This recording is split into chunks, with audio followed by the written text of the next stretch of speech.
Ce bulletin vous est présenté par Meubles Éco-Déco, une boutique unique en région où vous trouverez tout pour agrémenter votre décor. Une visite vaut 1000 mots.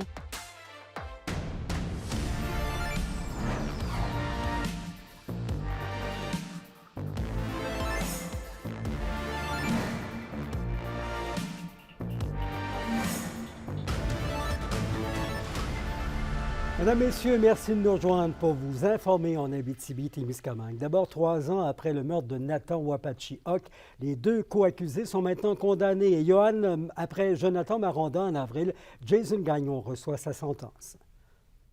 Oui, c'est une peine de 18 ans que Jason Gagnon devra servir pour homicide involontaire sur la personne de Nathan Wapachi-Hoc. Il avait plaidé la coupable plus tôt cette année à ce chef d'accusation réduit. C'est le juge Carl Thibault qui a officialisé cette peine plus tôt aujourd'hui lors d'une comparution, oui, qui s'est déroulée par visioconférence. Et c'est une sentence là, qui était une suggestion commune des 2 parties.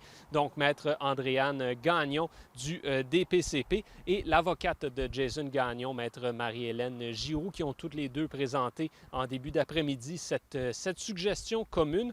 Et il faut comprendre également que bien, Jason Gagnon est détenu depuis son arrestation en mai 2020 et donc il a déjà servi de la détention préventive et toutes ces journées-là bien, sont soustraites de la peine totale de 18 ans. Et également, selon la loi, bien, chaque journée de détention préventive compte pour une journée et demie. Donc, en fait, là, c'est un total de 4 752 jours, ce qui équivaut à peu près 13 ans que l'homme de 36 ans devra encore passer en détention. Je vous laisse entendre Maître Gagnon du DPCP sur la conclusion de ce dossier.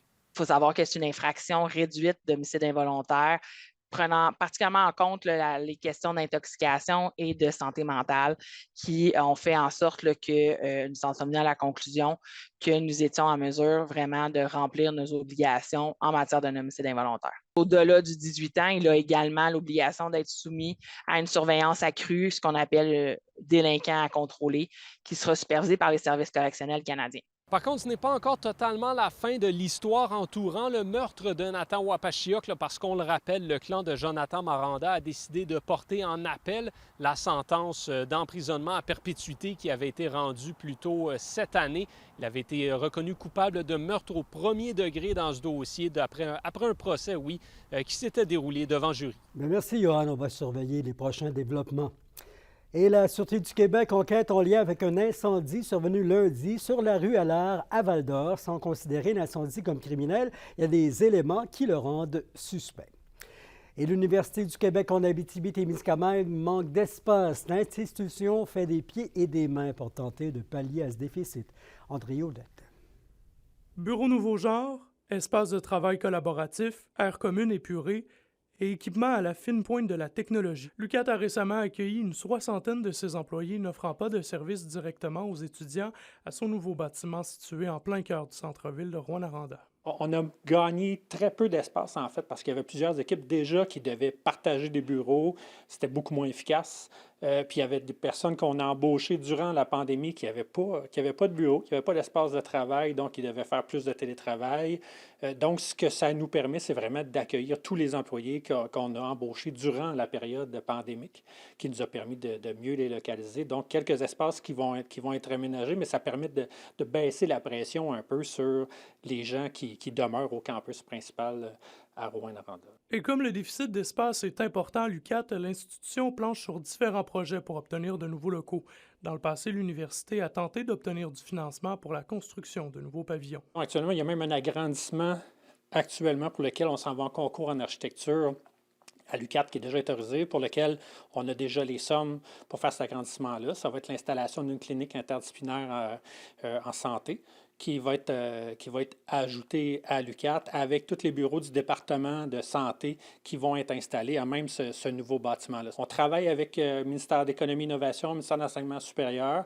C'est les deux ministères qui nous concernent directement pour des nouveaux bâtiments, autant à l'Institut de recherche mine-environnement qu'à l'Institut de foresterie. Les conséquences du manque d'espace sur la communauté étudiante et les chaires de recherche sont bien concrètes, selon le vice-recteur aux ressources de l'UQAT, Luc Boisvert. Notre Institut de recherche mine-environnement, ne veut pas subissent les impacts là, dans leur laboratoire. Donc, il y a toujours un enjeu de santé et sécurité. On ne fait pas de compromis sur la santé et sécurité. Donc, il faut limiter certains projets. Avec le nombre d'étudiants ainsi que ceux qui gravitent autour des chaires de recherche en pleine croissance à l'UQAT, le manque d'espace est loin de se résorber si l'institution n'arrive pas à trouver de nouveaux bâtiments. André Audet, RNC Nouvelles, Rouyn-Noranda. Les parents et enfants du Grand Rouyn-Noranda ont accès maintenant à un service de détente qui fait déjà du bien aux membres de la maison de famille. C'est inspiré de la salle Snowsland, donc tout est blanc, tout est silencieux. C'est vraiment un endroit encadrant, un cocon, si on veut. Par contre, souvent, pour avoir accès aux services aux salles Snowsland, il faut avoir aussi accès à des services comme, par exemple, ceux du CRDI ou peu importe. Là, maintenant, ici, nous, on n'a pas besoin d'avoir une problématique particulière, un diagnostic particulier ou un soutien particulier pour venir utiliser notre salle. Vous avez un enfant, quel que soit son âge, vous pensez que ça lui ferait du bien de venir voir ça, de toucher les objets, de sentir ce qu'il y a. Il y a différentes choses. On peut le voir au niveau du visuel. Alors, il suffit de venir faire un tour puis de devenir un membre. C'est ouvert depuis 3 semaines et déjà, les gens l'apprécient. Oui, tout à fait. En fait, ça fait 3 semaines qu'on a ouvert depuis le retour là, de la saison estivale. On offre 2 demi-journées, donc comme je disais tantôt, sous forme de 45 minutes. Les gens apprécient vraiment beaucoup. Tu sais, l'idée est que monsieur, madame, tout le monde, les tout petits comme les plus grands, peuvent vraiment trouver leur compte ici. C'est vraiment un environnement qui permet aux familles de vivre un moment de qualité dans un environnement calme, apaisant, encadrant. Donc souvent, les parents, que les enfants aient de besoins particuliers ou pas, ça permet vraiment aux parents de vivre un moment vraiment particulier avec leur enfant, dans un environnement qui est très, très comme sécurisant, où il n'y a pas de stimuli extérieurs, où il n'y a pas d'éléments stressants non plus. C'est réservé à une famille à la fois? Comment ça fonctionne? Oui, une famille à la fois. Donc, nous, quand la famille, elle arrive ici, elle a son rendez-vous, l'intervenante les accueille, leur explique un petit peu le principe de la salle, le fonctionnement. Ensuite, on les laisse venir tout seuls, découvrir à leur rythme, selon leurs intérêts, leurs besoins. Et c'est gratuit, ça. Et donc, c'est relaxant encore plus. Bien, c'est encore plus relaxant, c'est tout à fait gratuit. Puis c'est super important de le nommer. Tout ce qui est inclus dans la salle ici a été acquis grâce à la participation financière du groupe des éclaireurs en santé mentale et de la TABCIP. Parce que ça fait du bien, puis quand ça fait du bien, il faut en profiter. Exactement. Le ministère de la Famille du Québec doit renoncer à la construction de 43 CPE préfabriqués dans 13 régions. Les dernières soumissions reçues sont 85 plus élevé que le budget prévu.